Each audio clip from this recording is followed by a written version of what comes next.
I think there's a common misconception that if we're not living 100% on the moose, 100% on the salmon, then we're failing. That is what's making people not start in the first place of trying to be self-sustainable. That's a good one. So that makes 6 fish for me and Levi this morning.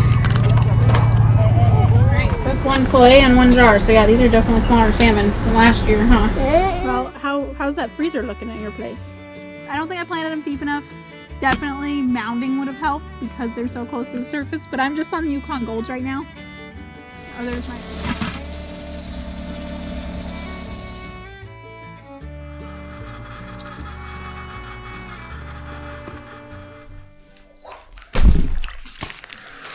Welcome back to the channel. This video is going to be a little different than our normal videos where we just bring you along in our weeks. I want to talk a little bit about how we're doing on our stored up food, how we got where we are, and mostly I'm gonna can this turkey. These turkeys were, I'm sure some of you know, $1 per pound after Thanksgiving. So we got 2 of them. I would have liked to get more of them, but we are really limited on freezer space. And we had a spell in the weather. This whole winter's been a spell in the weather, for the record, but it's been in the 40s until lately. So it's not like I could just throw them outside to freeze them like I usually would. So we got 2 of them. I'm going to can this one, and he's fine. I'm going to can this one. The other one I'm going to save for probably like mid-February when we're really tired of the leftover moose and salmon and just have another Thanksgiving dinner, which never hurt anyone to have all those good leftovers. Later on in this video, I'll show you guys how I like to make some homemade cold remedies. I am going to talk a little bit about the greenhouse grant here in Alaska and how we plan to use it. A big goal of mine is to have a year's worth of food ready and waiting all the time. We're not there yet, but progress over perfection is something I'm reminding myself every single day. Which side is supposed to be down on the aluminum foil? Right? Like, no one matters.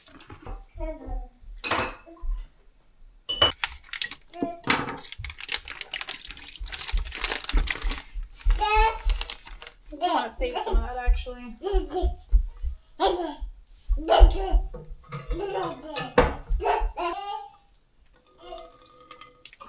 This would have made more sense. Okay. Alright, saved some of those juices. I'm going to use the juices and some of the bones to make a broth to can the turkey in so that it's nice and moist.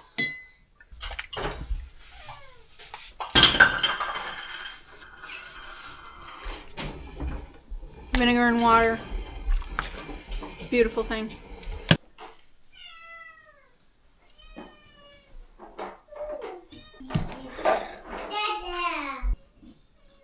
don't really know what the best knife is going to be for this, but here we are. A couple rogue feathers.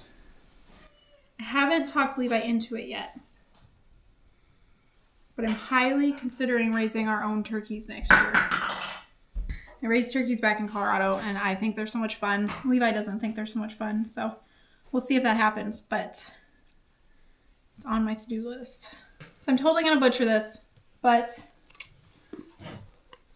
that's not the end of the world because it's all going to basically be shredded in the end anyway. I very briefly looked at a recipe because that's how I roll. I will be cooking this, which is partially cooking this, and then canning it in, like I said, its own broth. Then I'm going to start cooking on the stove once I have all the bones and stuff to go in it. That'll probably also be partially cooked. I know broth is supposed to cook a lot longer than probably the time frame I have to get all of this done in one day.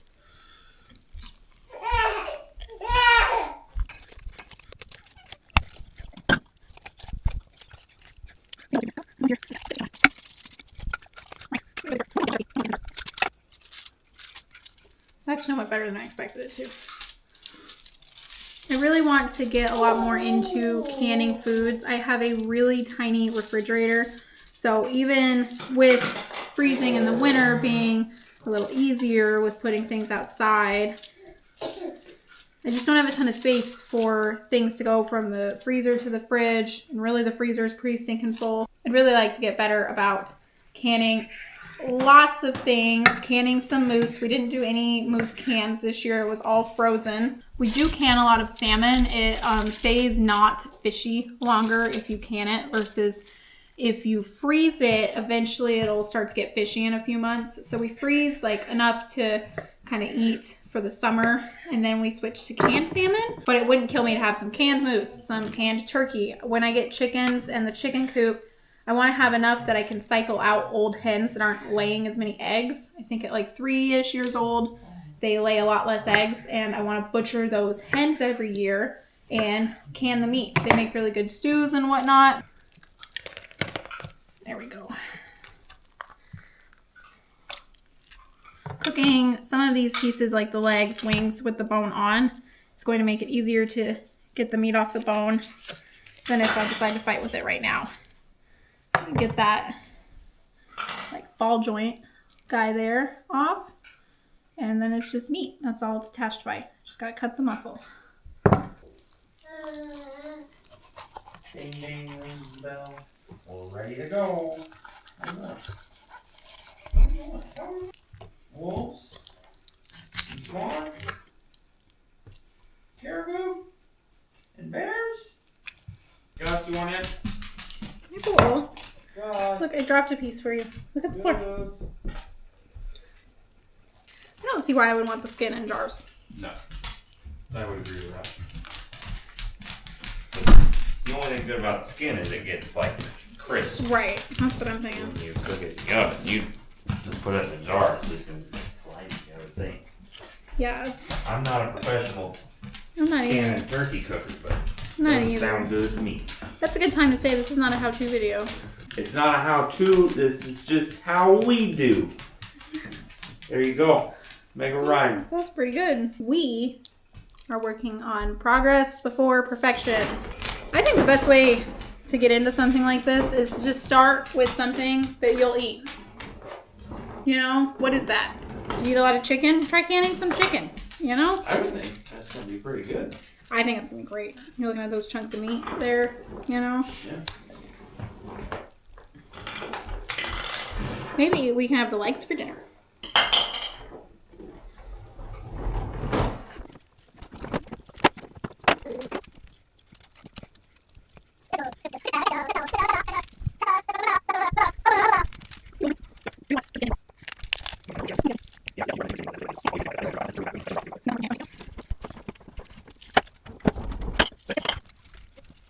I'm like making the broth that can then be poured into the cans for the canning liquid. Right? So it's like juicy turkey, not watery turkey. It's just the fish you don't need to add any liquid to. If I was canning the turkey raw, I wouldn't need to add liquid to it because all the liquid's going to come out of it. But since I'm partially baking it. Oh, you are? Yes. Like, you know how some of our salmon that I didn't pack well and just didn't do a good job on is like the salmon sticking through the liquid, like it's not full of liquid. That will happen with a raw turkey thing. And then if you've got that turkey sticking through the liquid, it's just going to dry out super bad. And then it's just not going to be juicy. And I don't want to do this for dry turkey, you know? So, yeah. So that's the dealio there. Hand me the water pot. I'm icky, Henry. No dusty. Well, dusty. Thank you. Okay, the original pot is not big enough. Not surprised, so just transfer over. My big Henry, water pot. Don't pull on I'm using the neck and the giblets. Giblets? Gizzards? Whatever they're called. Uh-oh, there's Gus hair. You'll have that in this household.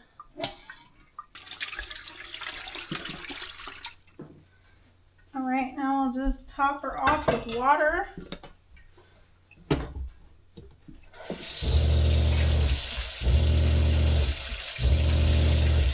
Okay, I know I could add all kinds of good stuff like onions and celery. I'm going super plain today.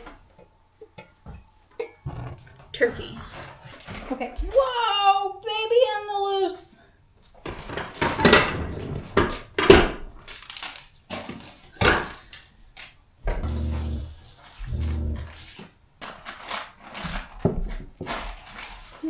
that with the skin on. I can skin it afterwards. Does that make sense? I don't really know.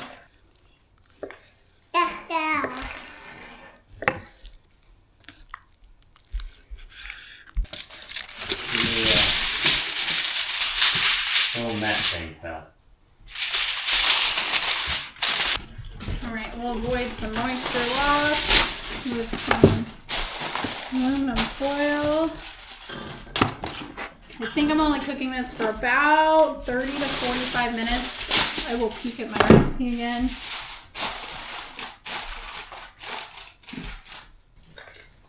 Oh, it feels good to get that off my hands. Just to have to clean this up still. In Colorado, I raised bourbon red turkeys and sold them for Thanksgiving, like pasture-raised turkeys, and that was a ton of fun.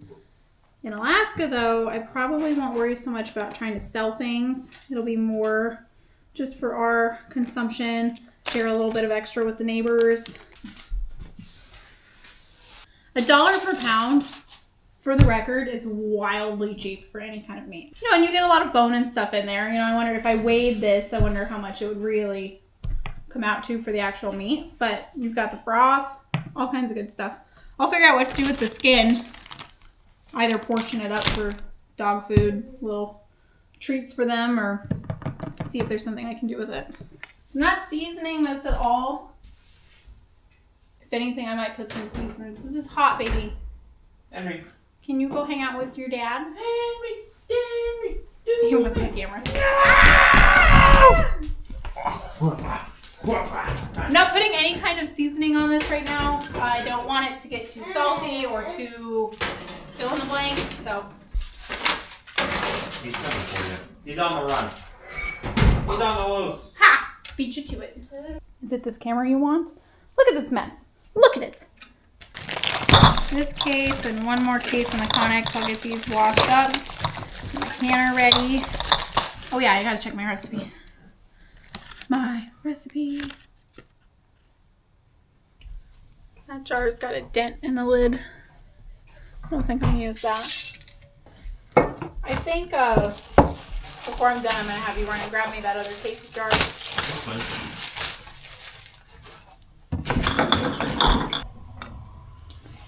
Whoa, I would say so. Jeez, that came up. That's gonna. I know. Oh, jeez. Okay.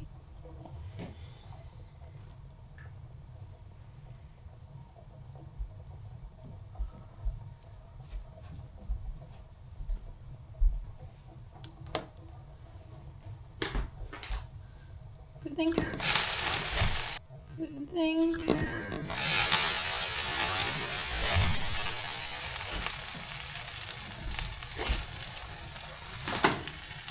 What happened? Dropped it in the Now it's like burning on everything. Progress over perfection. I'll protect the baby. That would be the baby. a good idea. Is he safe? Like in general, or? Your mom's a human wrecking ball. And you are her son. What? You've got toys everywhere.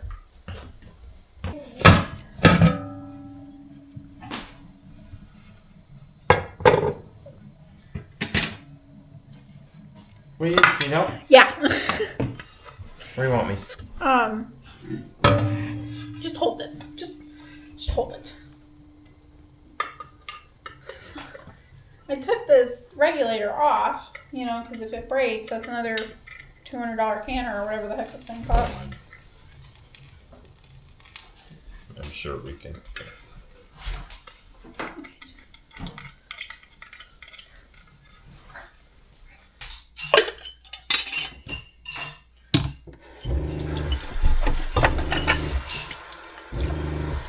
So I don't buy, everyone's very into wide mouth jars. I don't buy wide mouth jars because they're more expensive. A lot of A lot of the argument is, yeah, it's easier to get things in and out. It's easier to clean. Baby bottle cleaning brush. Phenomenal. Makes all kinds of dishwashing way easier. So if that's what's holding you back on these regular mouth jars, this is a great tool.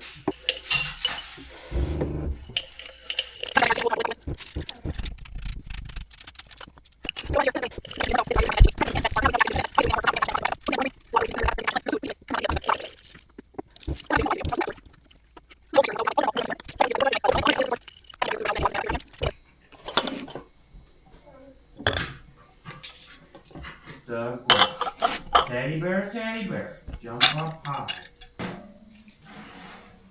I know it's close to being really bad, but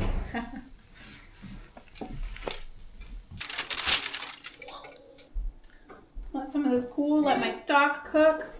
I'm gonna Google what I can do with the turkey skin. It's a sunny day out there now. One of the reasons I always say these aren't how-to videos is I am bad about not showing every single tiny step. I had a salmon canning video where I didn't show myself like wiping the rims of the jars with vinegar. So don't take my advice.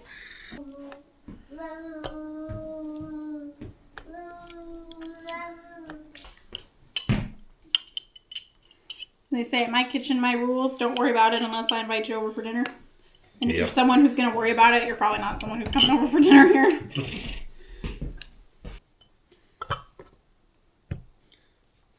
That's still pretty toasty. They say that a pint jar of meat stuffed full is usually a pound of meat. So probably about 5 pounds in turkey breast. That's a lot of turkey breast. So I'll mark them so we know which ones are turkey breast, and then I'll probably get maybe another 3 jars out of these legs and stuff. So less than I expected, but... Yeah, but a can of meat is a meal. That's what I'm saying. So it's, 5 meal. That it goes to show buying like 5 or 6 of them next year. And it's nice to just do one at a time. I think that's a big thing, is not overwhelming yourself. That's another big problem with this whole having a year's worth of food set aside. It's taking me a couple years to get to that point, and not freaking out that if I don't have that in the first year of living on the homestead, I'm failing. Hands. I think it's time for a curtain, dear. No. I like the sunshine. The sun doesn't get very high in the wintertime here, so it is just right in the old eyeballs.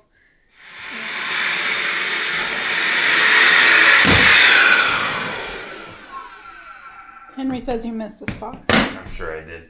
I was going to done canning and then do a whole house. Yeah, not stir up too much hair.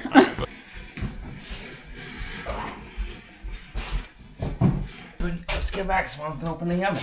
It's hot. Ready? Hot. Ooh, hot, hot, hot. Ah. Hot, hot, hot.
All right, let's see how she does.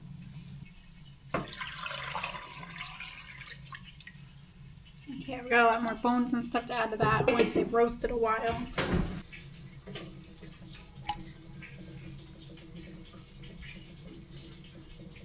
I thought, while the canner's going, why not clean up my shelves? So now we're here. I have the best little helper. She's just playing with trash at this point. What do you think, Lucy? It's kind of a wreck, huh? Yeah.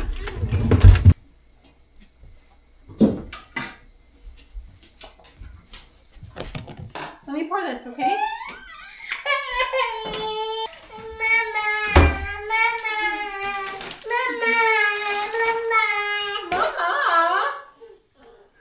Okay, twist my arm. Mama. That was pretty fun. That was pretty, Mama. All right, the broth can wait.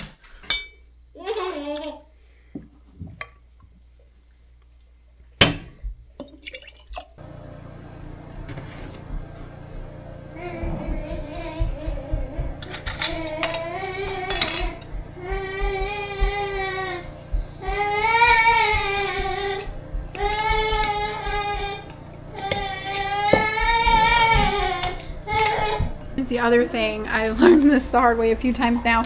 The water is nice and clear. This is the same water that I had on the turkey meat. It's nice and clear. It didn't cloud up because I had enough headspace and things weren't boiling over.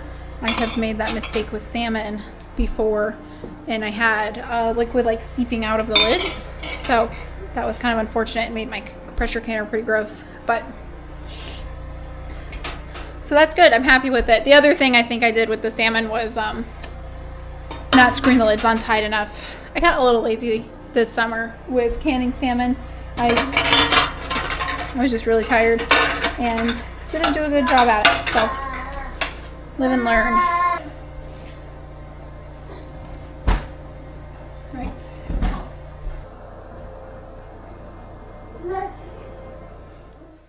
There you have it. I have 6 jars of turkey meat canned, very packed very full. It's at least 1.5 meals for us per jar, which is amazing. And then I have 1, 2, 3, 4, 5, 6, 7, 8, 8.5 pints of homemade turkey broth. Turkey stock, more is probably the word for it. It's a very light. I didn't have all the time in the world to cook it overnight, but it is a really good soup base. Very excited about this. Now I'm going to show you how I do some things like making my garlic ferments and just a few more food related things that I've been doing to work towards some food security here on our little homestead in the making. I think it's really important to just take from everything that you do, take something that you learn, some kind of lesson. Like this, I got less meat jars than I expected to, but a lot more broth than I expected to get. So you just never really know. I wouldn't count on anything. Everything looks good on paper.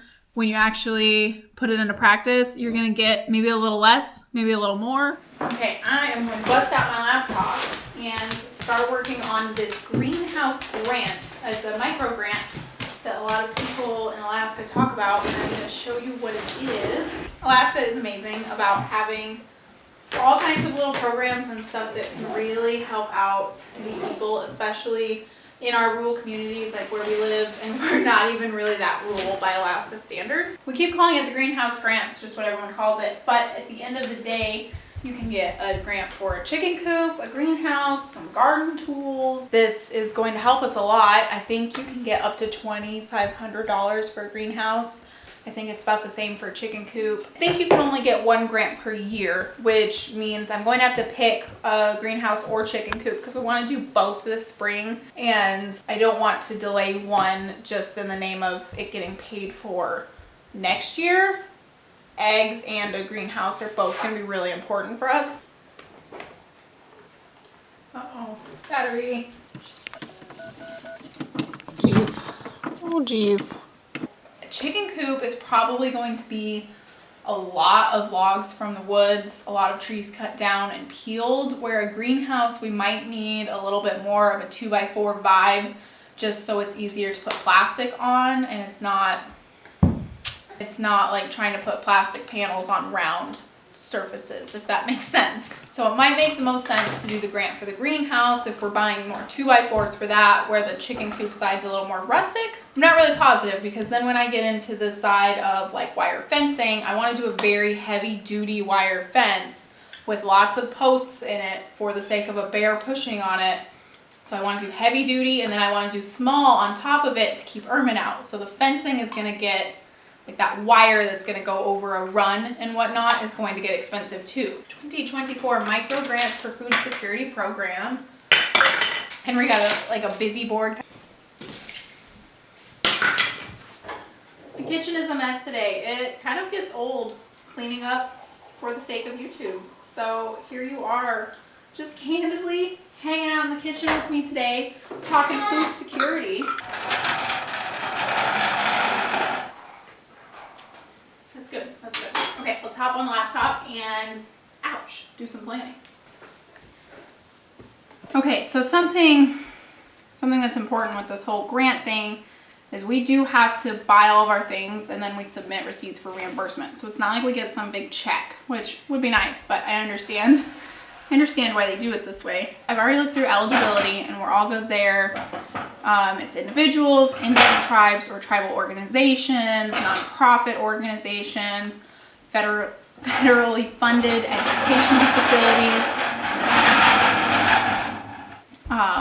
local or tribal governments that may not levy local taxes under state or federal law. There's a lot of sovereign territories, things like that in Alaska.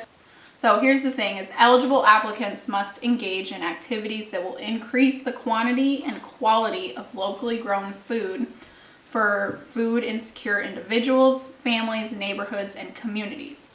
The purchase of food with grant money is not allowed.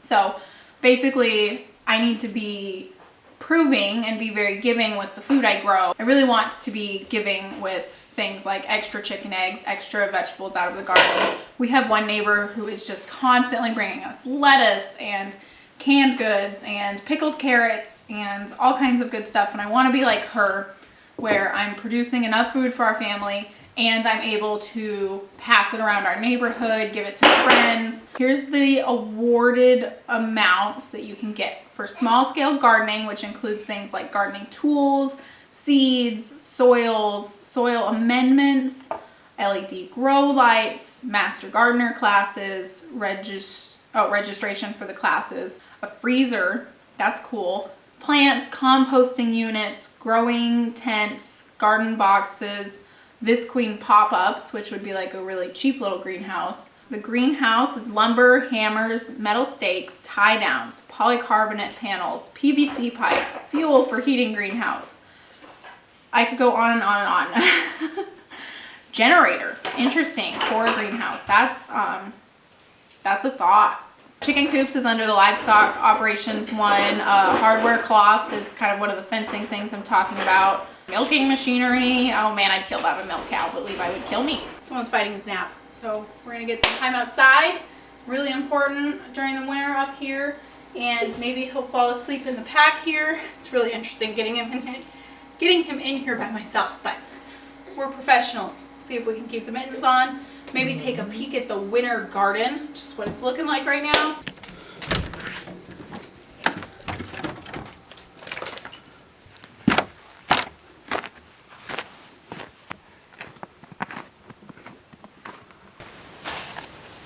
Step is somewhere. My step. We're going over. We got a lot of comments, questions saying, why didn't you put in a gate this spring? You know, it would have been quick to put a gate in. Why didn't you? We were trying to build somewhere to live. Anything to do with the garden that took Levi's time away from the cabin was one less day working on my house. So this was a quick, easy whoop, whoop, walk in to the garden. This year this is going to get a lot more attention. This is meant to be a moose fence and it needs to be cut off. I think we're just going to cut all these posts off like 7-ish feet. Moose can, allegedly, a big moose can step hop over like a 6-foot fence. So we're shooting for 7 feet-ish, I believe. Probably going to be like a 3-rail fence with some kind of wire like this at the bottom. Turned into a keep the dogs out fence during the summer. they were just trampling over everything, which is not a surprise. We already have some moose tracks in the garden this winter, so it's going to be really important to keep them out. Come summer and spring, they'll figure out there's tasty stuff in here and they'll come check it out a lot. So we will cut these off here probably before spring. We didn't do it through the summer because Levi was really worried that he would drop one of the 2-3 foot cutoffs and kill a potato plant, and then I'd have to kill him. So that's why that hasn't been done yet. But lots of work to do here. Lots of work to do here. I learned the hard way with this fence how hard it is to peel logs, so I'm not super certain that this is going to be a 3-rail log fence. It might end up just having boards depending on time. I really would like to focus on the chicken coop and greenhouse this year, so if the fence doesn't get really pretty logs, that might just be whatever it is. I'm thinking about busting into the Connex and just eyeballing what I've got going on for seeds and stuff stored in there. I know it would have been ideal to store buckets and stuff out of the weather, but we don't have a ton of room for things like that right now, so they're filling up with snow. They survived last winter, so hopefully they survive this winter.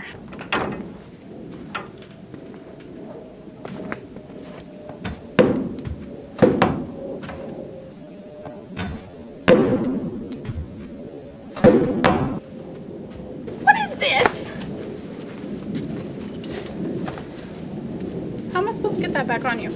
I need to take some time and help Levi clean up this Connex. He helps me so much in the house.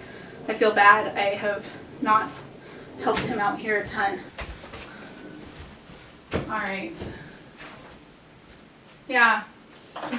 Yeah. Okay, I think we both just need to spend a day cleaning this another day. I want to go through the freezer too and do a little bit of a purge. I canned the one turkey, that helps a lot. I will probably wait until February or so and cook the other turkey and then do like when you have Thanksgiving and just have turkey for a week. We do have a very small freezer for sake of power, sake of space. We really like the idea of having 2 small freezers instead of 1 big freezer, because then when one's empty, you can just unplug it and it's not like you have 1 big freezer that's half full, half empty, what have you.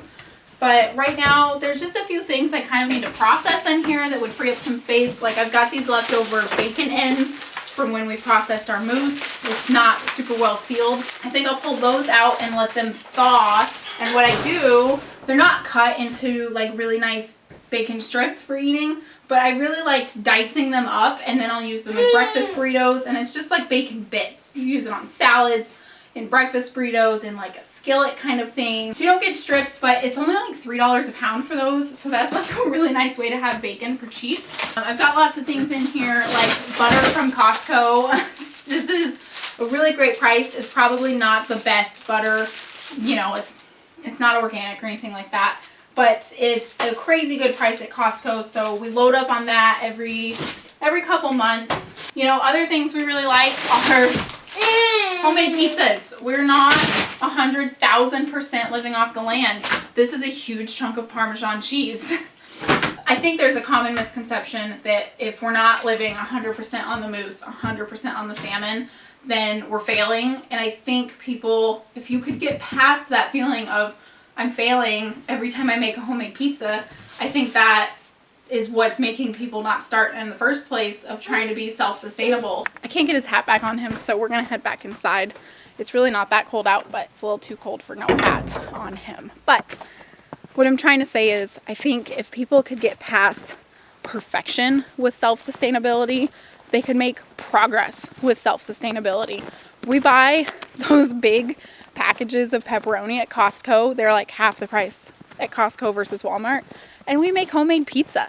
It's not like I'm putting mousse on my homemade pizza either. We like pepperoni, and I'm not about to start making my own pepperoni. It doesn't need to be breakfast, lunch, and dinner is from the land, is from the garden, but start with 1 meal a day. You know, you make in the summer when you have a ton of lettuce from your garden, have a salad. That is so satisfying.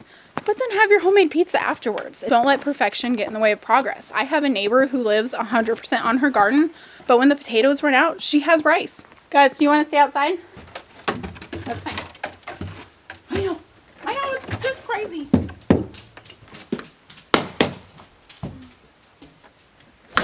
think another great progress over perfection argument is I am probably forever going to buy bacon. I'm not really going to be equipped here to be raising my own pigs, butchering my own pigs, all that jazz. So I'm gonna buy bacon. I'm not gonna live without bacon. We might use a lot less bacon, but I have raised pigs before. I therefore know that I'm not really set up to raise pigs here. They are a little better of a livestock animal for Alaska, but feed is so expensive up here. Until I know I can grow my own feed and things like that, I'm gonna buy bacon. I think the goal is more, if something ever did happen and the grocery stores weren't there, we'd be okay. That doesn't mean we can't use the grocery stores right now. And life changes an awful lot. Something that's a thing right now that was never a thing before is Henry's eating solid foods. He has been a great nursing baby for such a long time. I haven't had to think about feeding him, so we officially have another mouth to feed. I should have put a bib on you. I don't know why I keep forgetting that. To do some laundry, I won't forget again. All right.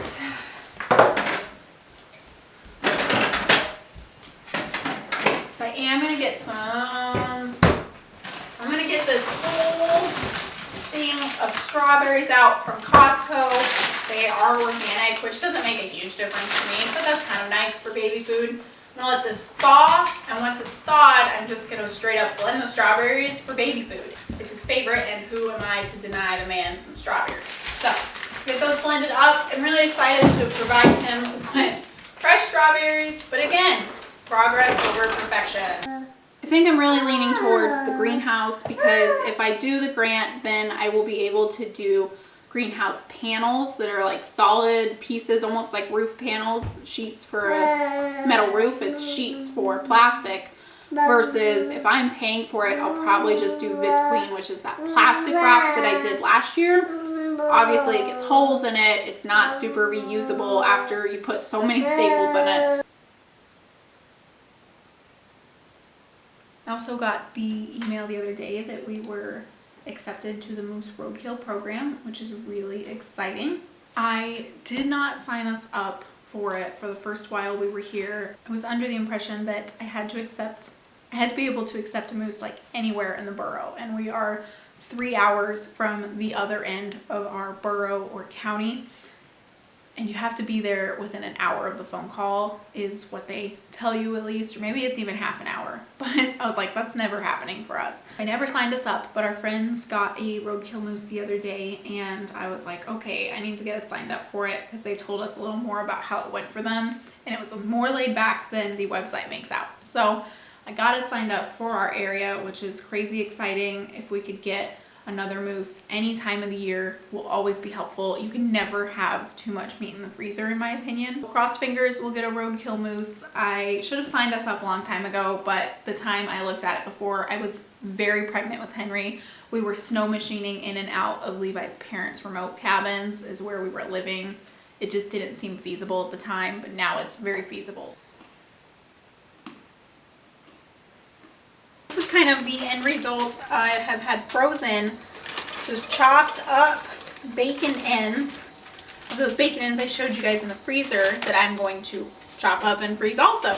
I chop them up, I cook them, I freeze them, and now I am going to make some popcorn for dinner because it's all about moderation. We have moose and salmon so much, it's nice to change it up. So I'm going to make us some popcorn. My dad's specialty from when we were kids. You cook the popcorn in bacon grease and put some Parmesan cheese on it, shake it all up. Got chunks of bacon, popcorn, cheese. It's the best thing ever. So,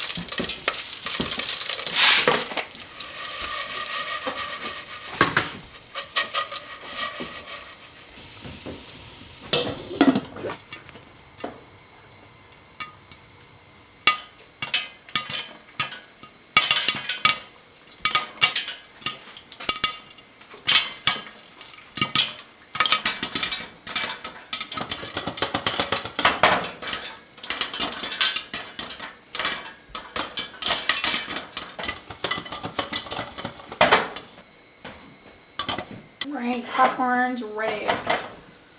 Ooh, so excited. I have a lot more bacon than popcorn. Maybe I should. That's a good ratio. Is it? Okay. I was going to say I could save some. But did I tell you I found more bacon ends in the Connex freezer? Yes, I saw them in there. What my dad does.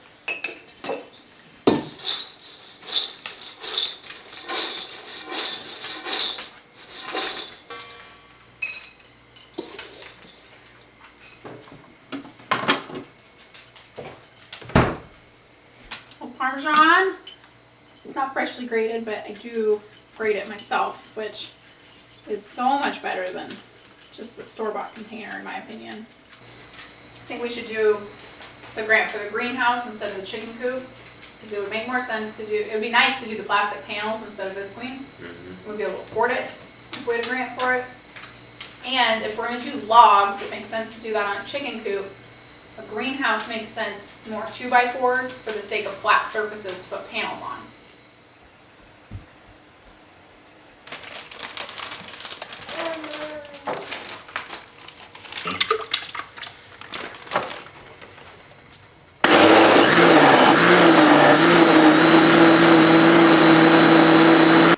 We're another mess here today. Oh well. Something that I really liked when we all got colds when my parents were here, and I made this back when we were in the camper through a kind of natural Facebook group recommendation. All it is garlic cloves mixed around in honey, and it ferments. When it's fermenting, when you're first making it, the honey's got it kind of hard to open. You kind of have to burp the jar, if you will, because it builds up pressure in there. But it is supposed to just last forever now on the counter. I need to clean the jar. Got some honey on the lid. I thought it did really well for me when we were sick. Since I nursed Henry, I don't take any Dayquils or anything like that. So I decided I'm gonna make another batch. I don't wanna just refill this one. I'd like to kind of know how old they are, even though they're supposed to last forever. This is another one of those instances where it's not my garlic I grew, it's not like I bought the honey down the street from the neighbor, but I think it's a good way to start looking at yourself as more self-sufficient, self-sustainable.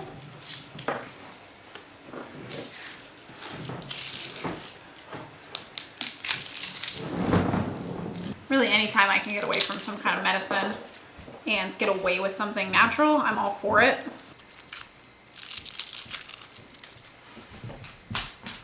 So I am just gonna go through the pain of getting these peeled. I have seen the jar trick, and it has never worked for me, where you just put them in the jar and shake the jar.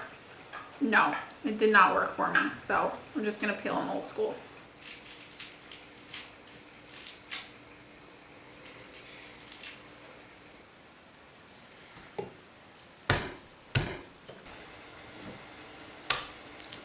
I'm not really sure what's going on here, for the record. I don't think that's something to do with our generator box.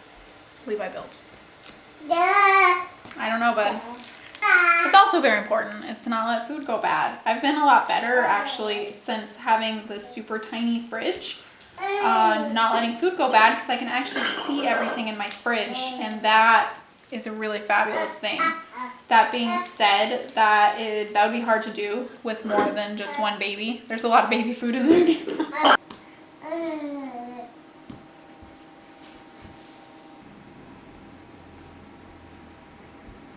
I am editing the video for Saturday right now and realized I never said thank you so much for watching. So here I am.